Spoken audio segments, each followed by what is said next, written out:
Lastly, what I would say is that we have seen that shops are being closed.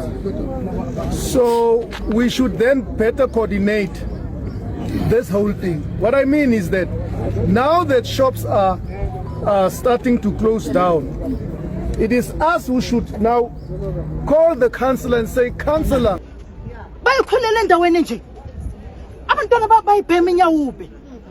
it's so easily accessible because every corner there is truck. Every corner. And has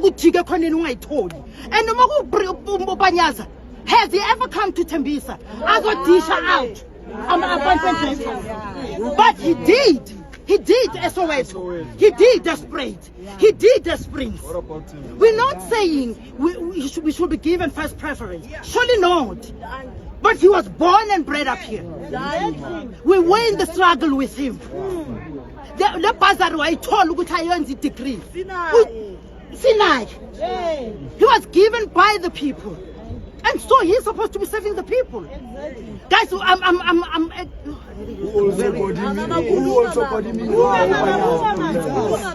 are tired. The bottom line is that we are tired. We are tired. Now, water mafia. Those tanks, water tanks, they've been given to certain people. They've been number contract. The auditor, was killed because 10 billion. Me, I'm only looking for 500 trains. 500 trains, what are they looking for 500 million? Is that fair though? Is it fair, guys? Is it fair, Kolani? Now at Kolani, we're going to support you. We've been supporting you actually. I've been supporting you through and through. But don't fall into the same trap. I'm tired of making people rich. Politicians are rich. They don't feel it. They feel I must keep on. They don't feel it. The other day I said, AFF supporters. Ngathi nishaya idolo lifike la man hamba no banithengela ama streetwise too mani hamba mafika umalema la khona ufika vula remote athi the gate will open nina niyokhokho bangene emnyango we-shack. That's how tired. Lastly, what I would say is that we have seen that shops are being closed. So we should then better coordinate this whole thing. What I mean is that now that shops are starting to close down, it is us who should now call the councillor and say, Councillor, these shops are closed now. How can government help us as South Africans to get stock so that we can take this stock and put it in these shops that we have led to these people? Unless we start, nobody will start for us. We are very much grateful to March and March that they are here today, but they have helped us. But what we should do now as local South African people who wants to do business, what we should do is to knock at the door and ask the government, how is it possible that somebody who can just have a passport, somebody who's an asylum seeker, is having a business here, is running a spaza shop here in South Africa? How is that possible? These are the questions that we need to ask as citizens. You go on and vote, but you don't know what you are voting for. Because when we ask the police, when we ask the policeman, but Harman, does this paper that this man have allow this man to have a business? They say, no, there's nothing that we as police can do about that. That is your local government who have bylaws and who must enforce their bylaws. They are not doing that. But it's up to us to stand up and open those shops for us so that we can send our children to school through the money we generate from our spaza shops, like it used to happen in South Africa.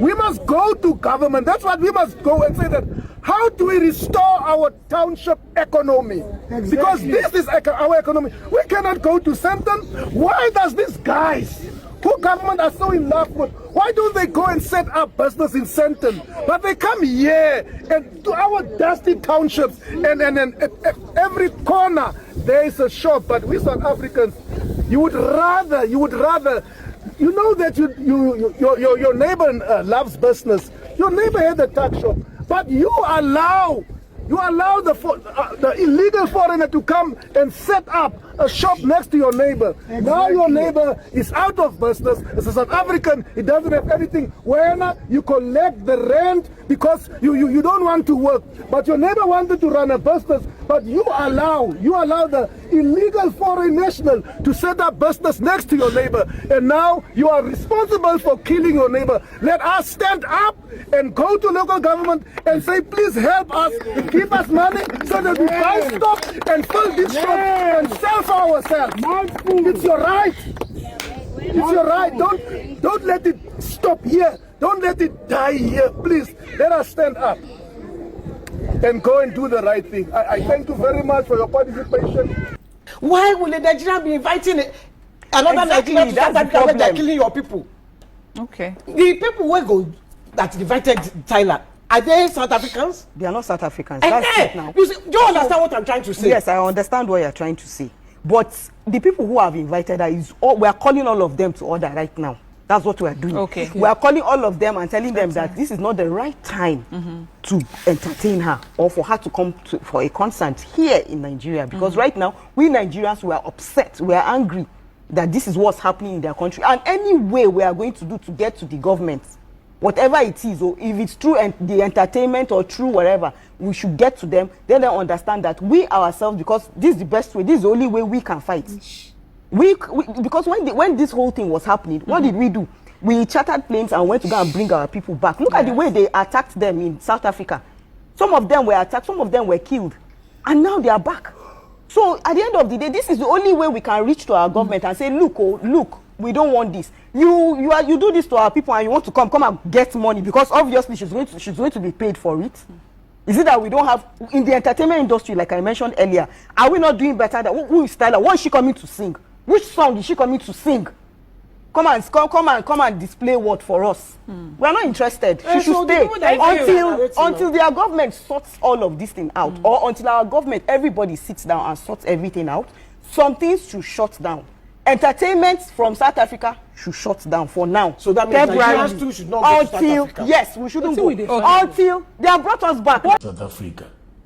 At some point you said that what's happening in South Africa right now is not Afrophobia. It's ZANU-PF's foreign policy. Why?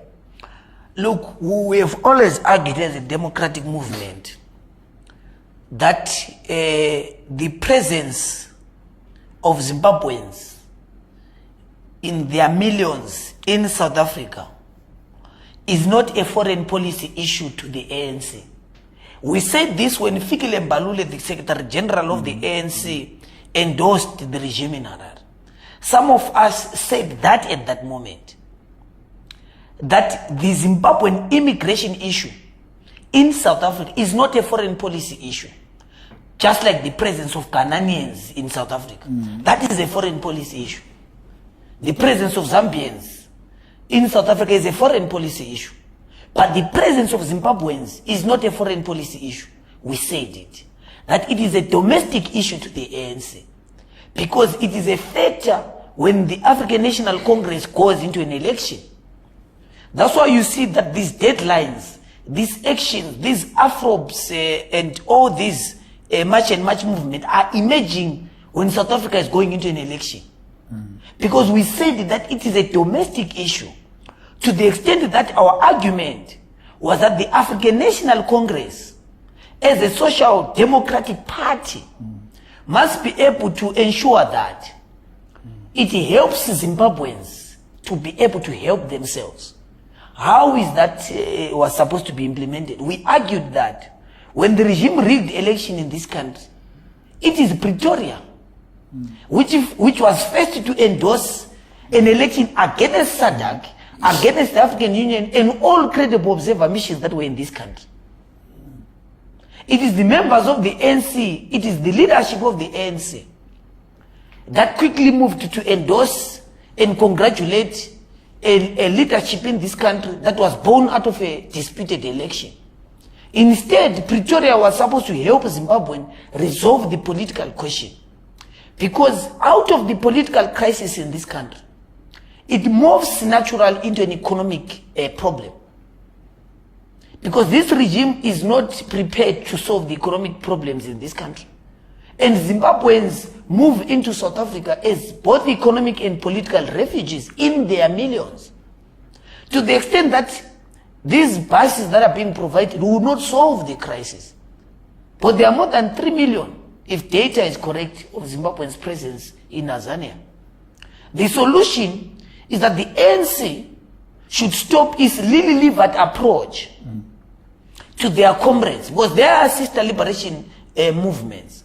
They must be able to be honest with the regime in Harare to say, you have to solve the political questions in this country, so that Zimbabweans are able to come back to their country. But because they're not there out of choices. They're there because they're trying to earn a living. That's why you see graduates are in South Africa working as waiters, because there are no opportunities in this country. So Pretoria is critical in Zimbabwe's transitional questions since independence. It plays a critical role. So it cannot continue in this attitude, in pampering a regime that is killing its own people, a regime that is isolating its own people, a regime whose elements are looting the state hook, line and sinker for the benefit of a tiny minority against a suffering majority. That is the message that we brought to the ANC. It is ideological, it is in principle, it is informed by international law, it is informed by international standard, it is informed by SADC.